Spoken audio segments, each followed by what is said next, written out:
Peãozada. Pauta. Pauta o quê, Murilo? Não, é uma pauta quente, mas é um negócio Pesado, triste. meio pesado, que envolve a morte de uma pessoa. Depois do que aconteceu com o Ítalo, muitas novas acusações vieram à tona. E entre as acusações, tem uma que até, Murilo, inclusive, ela começou a tomar uma certa repercussão antes da polêmica do Ítalo, porque eu vejo aqui vídeo de 5 meses atrás. Por exemplo, ó, nesse O Fuxico Gospel, tem, ó, morre Nalva Araújo, ex-cabeleireira de Renálida. Renálida, pra quem não lembra, é aquela pastora lá, né, que gravava junto com o Ítalo e tal. E aí já relacionam aqui, morre Nalva, a cabeleireira que brigou com Renálida Carvalho e Ítalo Santos. Isso 5 meses antes de acontecer toda a polêmica, mas vamos tentar entender aqui, tá? Ó, a cabeleireira Nalva Araújo é encontrada morta em sua residência em João Pessoa. A cabeleireira Nalva Araújo foi encontrada na sua residência em Mandacaru, em João Pessoa, na tarde do sábado, dia 8, tá? Então já faz aí umas 2 semanas mais ou menos, né? Não, mas dia 8 de que ano, Marcelo? Não, foi em março, tá certo. Então já faz alguns meses. Aí começou a voltar, então, à tona esse papo, porque o Ítalo, o nome dele tá em alta, né, por conta de tudo que aconteceu. Aí começaram a trazer de novo. Esse caso aqui começou a ganhar até um pouco mais de atenção, a gente pode dizer assim, porque, como eu disse, já era 5 meses atrás, né, no mês de março, já rolava esse papo, mas ninguém deu tanta atenção. Lá, a notícia do falecimento foi divulgada por meio da nota no seu próprio Instagram, onde amigos e seguidores prestaram condolências. Nalva Araújo era uma profissional renomada no segmento de mega hair, sendo muito conhecida e respeitada na cidade. Seu trabalho era admirado por muitos e a tornou uma figura de destaque entre profissionais da área de estética aí na capital paraibana. Após o ocorrido, o corpo de Nalva foi encaminhado para a perícia a fim de esclarecer as circunstâncias da sua morte. Até o momento não há informações da causa do falecimento. Tudo indica aí que parece que ela desistiu da vida. É isso, Murilo? Sim, mano. Porque parece que ela vinha sofrendo de depressão, Marcelo. E aí você vai falar para mim, Marcelo, mas o que isso tem a ver? O Ítalo e com a Renálida? É o que a gente está tentando entender. Tá aqui, ó. Se a gente vir aqui, inclusive,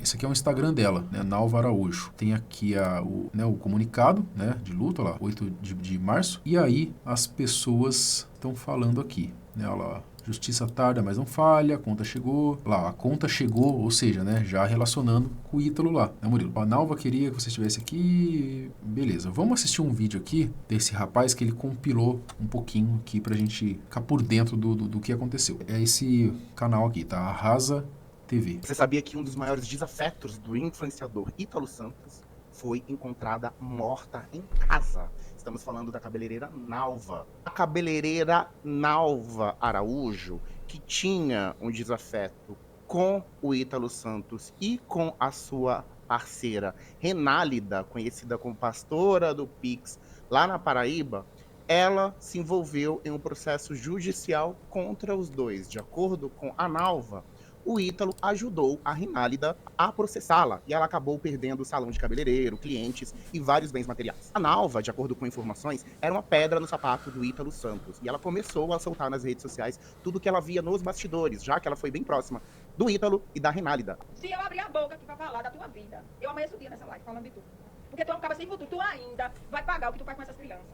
Olha isso, galera. Olha que pesado isso. Pesado. Ela já estava ali, então, denunciando o Murilo. Antes de toda a bomba, de tudo acontecer, ela já estava denunciando o Ítalo e falando de criança. Você tá vendo como isso daqui começa a se encaixar aí você vai entendendo da relação, né, ou da possível, da suposta relação ali, né, com tudo que ela sofreu depois, as retaliações, né, que ela veio a sofrer, né? E ela, teoricamente, assim, era uma pessoa mais próxima, né? Porque era cabeleireira da Renálida e do Ítalo eu não sei se ela também trabalhava com o Ítalo em algumas coisas ou não. Mas dizem que no salão rola de tudo de fofoca, né, Marcelo? Imagina o que ela escutou no salão. Porque tu é um cara sem futuro, tu ainda vai pagar o que tu faz com essas crianças. Olha isso. E tu fica fazendo esses meninos fazer teatro de briga, de namoro. É uma prostituição, bebendo. Miguel hoje Olha. aí, olha o menino contar. A Raira beba, dizendo que Miguel vai beber. Gente, vocês estão cegos. Cadê a sanidade de vocês? Cadê de vocês aí, os seguidores de Renalda? Cadê vocês que são fã de Renalda? Vocês são fã de Deus ou de Renalda? Ô Murilo, eu vou falar um negócio pra você, viu, cara? Outra aí que o Ministério Público deveria dar uma atençãozinha também é essa Renálida aí, mano. Verdade, mano. Só que engraçado que agora ela tá até processando o Ítalo também, né? Tretaram os dois. Não, mas tinha a parada do processo, mas depois já rodou que eles já tinham se resolvido, né? Os dois também, né? Tinha se resolvido? Achei Sim. que o processo tava rolando ainda. Não, parece que não. Porque vocês estão endeusando uma pessoa que não é. Deus é outra pessoa. Vocês não precisam de Renalda pra falar com Deus, não. Conhecida como pastora do Pix. o Ítalo Santos. Estão satisfeitos agora? Só para perguntar, estão muito satisfeitos agora? Que a Nalva morreu? Que provavelmente não aguentou? O que vocês fizeram com isso? Vocês acabaram com o psicológico da mulher. Vocês destruíram a vida dela. Né? Estão satisfeitos? Por ter inventado aquela briguinha de vocês dois para enganar a Nalva? Só para perguntar mesmo, sabe? Ah lá, por ter inventado aquela briguinha, então talvez essa parada... Será que já tem a ver, Murilo? Essa parada do processo aí e tal? Porque nem eu falei, depois parece que os dois tava já de boa, entendeu? Então será que foi também... Foi combinado?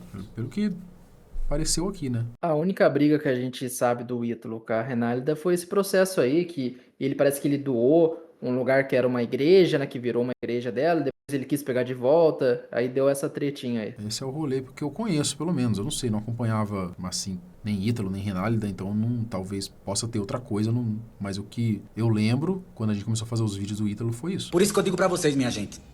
Quem tá dentro da igreja, que se diz pastor, tá pior do que tá no mundo, tá matando mais do que tá do lado de fora. Tá me entendendo? Gente, eu tô aqui, ó, só Deus. Entendeu? Acordar com a notícia que Nalva Araújo, cabeleireira, João Pessoa. Você viu aí o José Carlos, que era amigo da Nalva, desabafando após saber do seu falecimento. Só que a Nalva não citou apenas o Ítalo Santos. Teve uma treta aí envolvendo também o Carlinhos Maia. É uma pessoa muito ruim que tá fazendo isso. Por isso que muitas vezes quando o Carlinhos fala mal dele, tem razão. O Carlinhos Maia tem razão. Eu tiro o meu chapéu, entendeu? Porque Carlinhos Maia fala assim, que ele usa assim criança e fala que ele não presta e não presta mesmo. Porque é uma pessoa que se diz de Deus, ele jamais degrediria a imagem de um profissional, entendeu? Ele fez isso com tudo em João Pessoa, mas nenhum teve coragem de enfrentar ninguém. Entendeu? Eu tenho, porque eu tenho meu coração limpo, eu não vivo fazendo maldade com ninguém, estou aqui sim para mostrar a verdade. A verdade. Tenho muito mais coisas. Antes mesmo do vídeo do Felca, o influenciador Ítalo Santos já era alvo de várias acusações aqui nessas redes sociais. Só que eu me lembre, já tinham outros influenciadores grandes falando sobre isso, como Antônia Fontinelli e o próprio William, que está crescendo aqui nessa plataforma. Isso daí a gente sempre falou, né? Sempre teve denúncia antes. Cara, e assim, Murilo, vem vindo algumas histórias de bastidores, como aquela que a gente trouxe aqui, né? Da menina que falou que hospedou o Ítalo lá, né? A irmã dela, no caso, hospedou por papo de um mês e pouco, né? E ela contando que as coisas que aconteciam, e depois o que o Ítalo falou, depois que ele foi embora, né? Falou ali, criou todo um teatro ali, que ele tinha sido expulso e coisa e tal. Fica muito claro pra gente qual que era o caráter do Ítalo, né, mano? Qual que era... Era um cara que tava disposto praticamente... Parece que a tudo mesmo para conseguir dinheiro, fama, poder, né? Essa menina que contou esse relato, ela até tirou o vídeo do TikTok porque ela também sofreu um hate. A galera falando que ela queria se aparecer. Eu acho, mano, que esses relatos aí de pessoas que tiveram contato com o Ítalo tem mais é que expor mesmo, mano, pra mostrar o tipo de cara que ele era. Então tem que vir, tem que falar mesmo, cara. Se ela vai ganhar like com isso, vai ganhar visibilidade, beleza, ganhou também, mas a galera tem que saber, cara, o máximo possível o tipo de pessoa que o Ítalo é. Porque tem muita gente que ainda hoje, depois de tudo, ainda compra a narrativa de que ele não fazia nada demais. Parece que não é bem assim não, né? Então é importante mesmo. E assim como acontece quando algum famoso ali acaba caindo, digamos assim, aparecem outras denúncias. Eu vou dar um exemplo aqui, Murilo. João de Deus. João de Deus, por muito tempo, ele fez aquelas putaria dele lá, entendeu? De abusar disso, daquilo, por muitos e muitos anos e muito tempo, a vida toda. Aí, quando começou a casa dele cair, começaram a investigar, um denunciou aqui, outro foi pra lá, pra cá. Aí, Murilo, apareceu um monte que também tinha sofrido. Por quê? De fato, cara, aí você fala, né, é oportunismo. Mano, muitas vezes, quando a pessoa não tá caída, digamos assim, igual o Ítalo, a gente pode dizer que o Ítalo estaria caído agora, as denúncias, elas passam despercebidas. Assim como o caso da denúncia da Nalva aqui, né, Murilo? 5 meses atrás, quando ela morreu, eu nem ouvi falar dela. E antes de 5 meses atrás, quando ela tava denunciando, pior ainda, Murilo. Menos relevância ainda, você entendeu? Então, assim, ela passou a ter uma relevância depois que ela morreu. Ainda assim, não foi a relevância que eu falo, assim, das denúncias, não a relevância do conteúdo dela, enfim, vocês entenderam. Ainda não chegou nem perto, Murilo, da proporção que tomou agora. Então, agora, com essa proporção gigantesca, o Ítalo preso e os caramba, é que essas denúncias começam a voltar e começam a ganhar força, como a própria denúncia da Nalva, de meses e meses atrás, que agora tá sendo falada, tá sendo comentada. Tem mais força agora do que antes, né? Se tivesse estourado na época que ela tava denunciando, provavelmente ela ia vir e falar bem mais, né, cara? Porque, apesar dela falar, que nem no vídeo ali, ela falou, se eu for falar de você aqui, eu vou amanhecer falando um monte de coisa. Talvez agora ela teria força e voz, né, pra poder falar um monte de coisa que talvez ninguém está sabendo ainda e que ela poderia saber. Que ela levou pro túmulo com ela, mano. Porque com certeza ela não quis falar muita coisa, porque ela sabia que ia dar uma merda tremenda, o cara com dinheiro, com poder pra processar, não sei o que, um monte de coisa. Ela deu ali aquele negócio, né, Murilo? Ela joga um pouquinho, né, ó, você tá fazendo isso, tá fazendo aquilo, eu sei disso, sei daquilo, mas não fala porque sabe que ia dar ruim pra ela. E agora, com tudo que aconteceu, com certeza, se ela tivesse viva, a gente ia ter, sem dúvida nenhuma, mais exposeds, né, Murilo? Mais relatos do que acontecia lá com o Ítalo, né, e na casa dele, as crianças e tudo, né? Com certeza. Mas é isso. Aqui tem um áudio que dizem que é de uma amiga, né, Camila, áudio da Camila aqui, ó. Conversei com a irmã de Nalva, cabeleireira paraibana, que tirou a própria vida. Irmã, entre aspas, assim, porque é que ela vai até falar, tipo, é uma amiga, mas muito próxima, né? Que considera como irmã. Vamos escutar um pouquinho aqui pra ver. A Raira lá estava assombrado, que não era um cabelo brasileiro e que agora ela tinha que tirar o cabelo, devolver o valor que foi pago. Foi quando o Nalva falou, olha, eu não recebi esse valor de 10 mil reais, não. Eu recebi o valor de 5 mil. Aí ele disse, não, mas eu paguei 10. Aí foi aquela confusão, aí Nalva disse, tá bom, eu devolvo seu dinheiro, então traga ela aqui para mim tirar o mega. Só que ela não foi no salão de Nalva para retirar o mega. Continuou com o mega, nada com os 4.500 que ela tinha embolsado e começou a confusão. Nalva tinha pedido para a Renálida tirar o nome dela, né, para deixar de ser exposto, que estava prejudicando o trabalho dela. Nalva falou com Renálida, peça a Ítalo para Ítalo não me expor da maneira que ele está me expondo, porque vai prejudicar meu trabalho. Ítalo simplesmente falou e disse, olha, diga a ela que eu não vou tirar porque é o meu trabalho. Eu trabalho com isso, expondo as pessoas. Eu trabalho com mídia. Eles dois, inclusive, até se juntaram, né? Teve audiência, teve processos. Teve um tempo que Ítalo se afastou da Renata por conta disso, aí depois se aproximaram. Nalva começou a expor coisas, né, sobre Ítalo, sobre o que ele fazia com as crianças, e a gente sofria ameaça.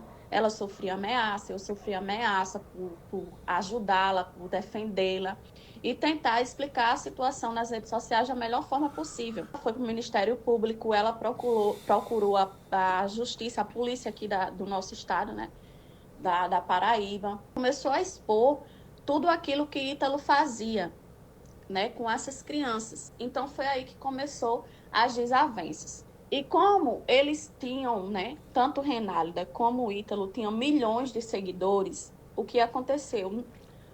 Acabou com o movimento de Nalva. Nalva sempre foi uma mulher muito independente. Ela ganhou muito dinheiro aqui em João Pessoa, né? Ela trabalhava para famosos e chegou a um determinado ponto, como ela já estava sofrendo com a questão de depressão, por conta de vários problemas, começou a enfrentar dificuldade financeira depois de toda essa exposição de Ítalo. Depois que ele começou a expor, falando que o cabelo de Nalva era iridiano, não sei o quê, os clientes de verdade continuaram. Mas os clientes novos começaram a desaparecer, né? Porque acabaram acreditando nele, como ele tinha muita popularidade, né, aqui na capital, em João Pessoa, e no Brasil todo, né? Então isso acabou. Caramba, o cara era o prefeito, Murilo, de João Pessoa, mano. Olha. Ele ganhou a chave lá, né? Puta merda, não, cara. Você vê a influência, velho. E aí ele tinha com certeza esse poder aí de ou alavancar ali um negócio, né? Ou destruir, né? Que foi o que aconteceu com a Nalva, né? Prejudicando Nalva, ela foi ficando sem cliente, foi ficando sem movimento, foi passando por dificuldade financeira. Então os dois foi o estopim. O da Raira lá estava assombrado. Você vê, né, cara? Acho que isso já dá pra gente entender um pouquinho o que aconteceu, né? Bizarro, né, peãozada? Então vocês veem que esse caso do Ítalo é muito mais profundo do que só o vídeo do Felca, né? Já tinha, né? Já tinha gente denunciando ali há muito tempo, mas não conseguia... Não tinha voz, né, Marcelo? Não tinha voz que o Felca tem. Fechou? Fechou.